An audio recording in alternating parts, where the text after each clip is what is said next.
Hello everybody, welcome back to This Old Cook. Today, cottage pie with cheesy mash my way. Big favourite in this house, so let's get on with it. Right, let's have a look and see what we got here then. I'll put a list of all these ingredients in the description box down below, so you don't need to worry about it now. I've got 500 grams of beef mince, 15% fat. I like to add a few mixed herbs, so we'll be putting those in as well. Beef gravy granules, 1 onion, about the size of a tennis ball that I'm going to cut finely, about 300 weight of cheese, splash of cream for the mash as well, obviously potatoes, and some beef oxo cubes. That's right, oxo cubes. I still use them. Right, I'm going to get on and prep this lot and then we'll start cracking on the mince. Right, so we're going to make the meat section of this now. I'm just going to put into my pan here some vegetable oil. You can use olive oil if you like, but not extra virgin. I've got the heat on sort of quite high, and I'm going to add in my onions.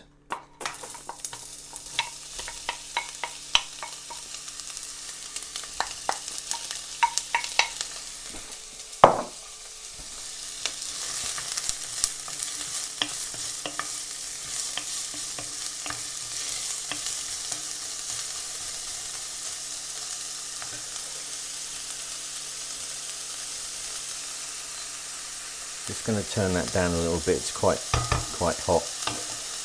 Right, I'm going to let those soften for a few minutes and then we'll put the mince in. So back in a second. Alright, so onions are suitably soft now. I've only been cooking about 3-4 minutes. I'm going to put in, sorry about the banging. I'm now going to break the mince up and put the mince in. You can see what I'm doing. I don't want it to be, I don't want big clumps of meat in it.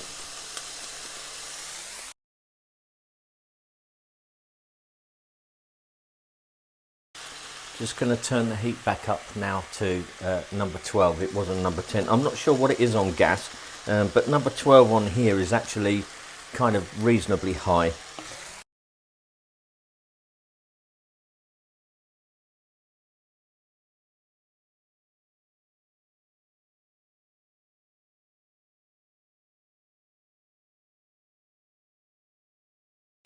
And we're going to cook this now until all the pink has gone out of the beef, so out of the beef mince. So I'll come back when that bit's done. Right, so we're approaching the point where the beef, the pink in the mince is almost disappeared. What I'm going to do now is just sprinkle in some mixed herbs. Up to you how much you put in. I like a nice amount in this, so I'm just eyeballing it. I've just sprinkled that in, so I'm going to stir that in. Immediately the smell is good, it livens that up lovely. These are Schwartz mixed herbs, by the way. If you're in America, it's McCormick. It's the same company.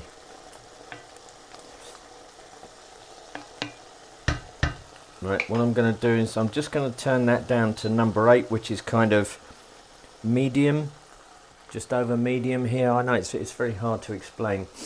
So what I'm going to do now is I'm going to crumble in my 4 stock cubes, my oxo. They're even in the shape of a small X. X for oxo. Don't know if you remember Linda Bellingham. Us guys in the UK probably do.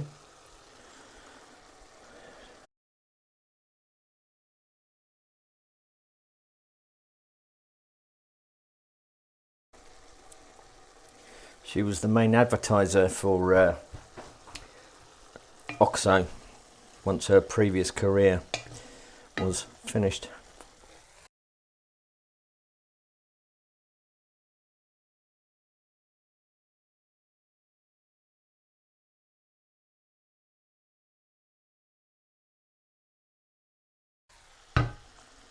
What I'm going to add to this now, I'm just going to let this run, okay? And what I'm going to add to this now is a little splash of water. hot water from the kettle.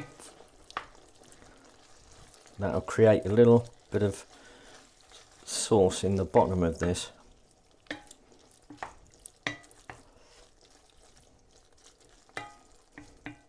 I can't really gauge how much water. I kind of do it by eye. It's very difficult to say. Need to add a bit more. I'll try and figure it out. I'd say that was probably just over half a cup, if I were to guess. I'm going to let that come back to a simmer now.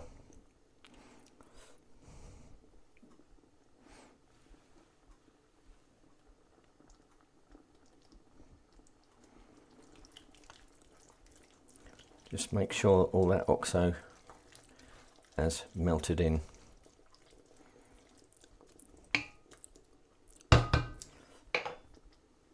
Just going to add another little splash of this water. So yeah, that's probably a good 3/4 of a cup to a cup. What I want to do is just to, I've made this so many times, I've never ever actually kind of measured anything with it from this. I've always done it by eye, so it's hard to explain. But you can, I don't know if you can see, but there's some sauce. It's quite thin sauce there, so we're going to thicken that up with some beef gravy granules. Again, eyeballing it, you'll know when it's thick enough.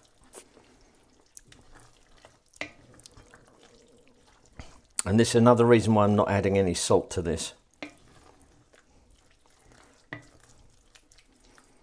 because with the oxo cubes and the gravy granules, there's quite a bit of salt in it.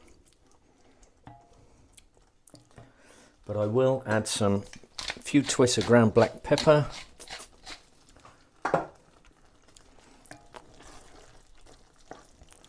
So I hope you can see kind of, that's getting nice and thick now.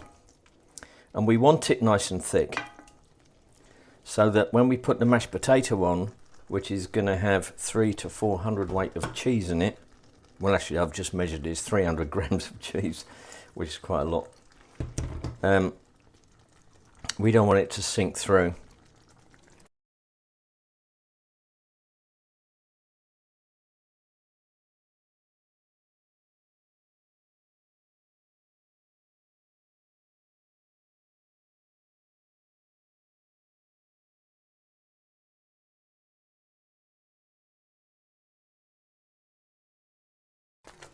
When that cools, I'm going to let this cool to room temperature now while I make the potatoes.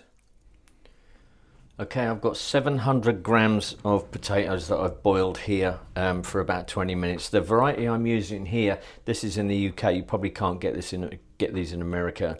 You have your own Idaho potatoes, I suppose, but any fluffy potato will do. These are Maris Pipers. So I'm going to accidentally put in some butter, and then I'm going to get mashing.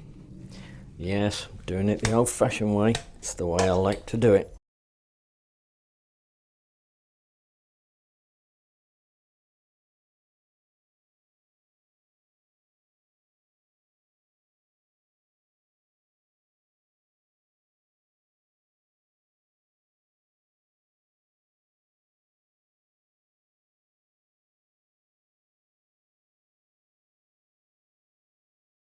Sorry about the noise. Right, so I'm going to add a little splash of cream. Everybody likes a bit of cream.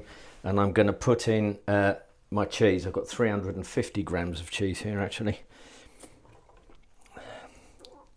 that I've just cut into chunks. This is English mature cheddar. Sharp cheddar in America, I guess. If you can get English mature cheddar, then please do, because it's really good.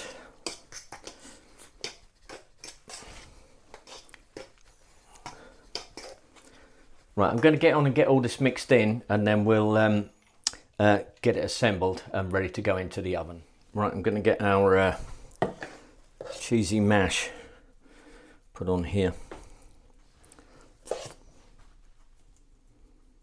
See how the mash is sitting on the top? Now this is cooled considerably, and with the thickness of the mince that's underneath.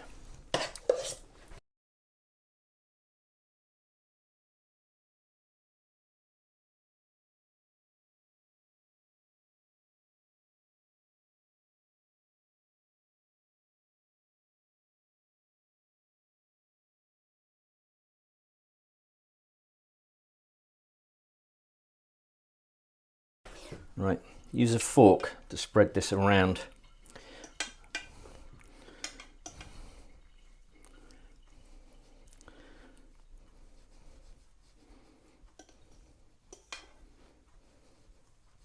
Try and get it fairly even, not that important. Leave the top rustic. That's another term for messy. Because what we want to do in the oven, the cheese and so on that's in the potato will crisp the top of this, and it will be absolutely glorious. So just leave it a bit rough.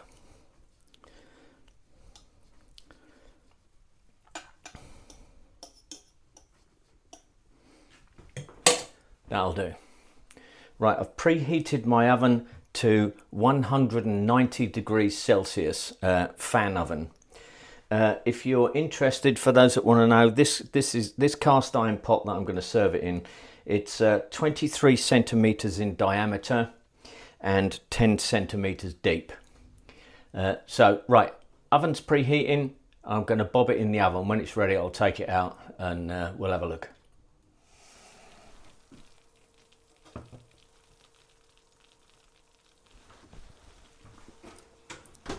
Hope you can see that okay. So I'm going to take this to the table as it is. One word of advice: don't leave this unattended, because otherwise when you get there to get yourself some, all that crispy cheesy mash on the top is going to be gone. Do not trust anyone with crispy cheesy mash.